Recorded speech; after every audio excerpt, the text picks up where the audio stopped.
2 minutes pour comprendre. Aujourd'hui, on parle de la notion bénéfice-risque. Vous avez entendu 100 fois cette expression bénéfice-risque. Qu'est-ce qu'il y a derrière cette notion?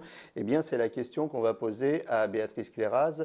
Béatrice Clairaz, vous êtes pharmacienne, vous êtes docteur en pharmacie. Éclairez-nous, docteur, bénéfice-risque, qu'est-ce que c'est?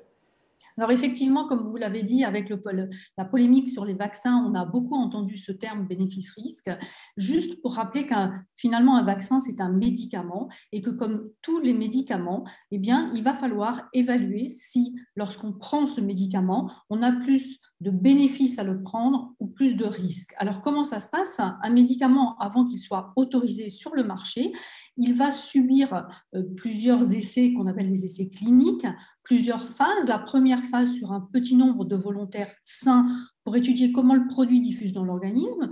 Ensuite, on va l'administrer à un petit nombre de malades pour savoir si le médicament est efficace, éventuellement toxique. Et puis enfin, une phase 3 avec des centaines de milliers de patients. Et c'est là qu'on va mesurer la balance bénéfice-risque. Et si c'est en faveur du bénéfice, à ce moment-là, le médicament pourra être mis sur le marché.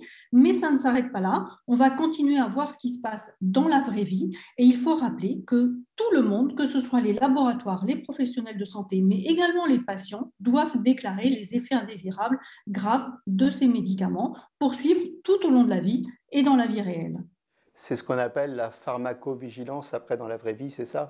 C'est exactement ça, c'est la phase 4 ou phase de pharmacovigilance. Et parfois, eh bien, on doit retirer un médicament du marché parce qu'on se rend compte que dans la vraie vie, il y a plus de risques à le prendre qu'à ne pas le prendre.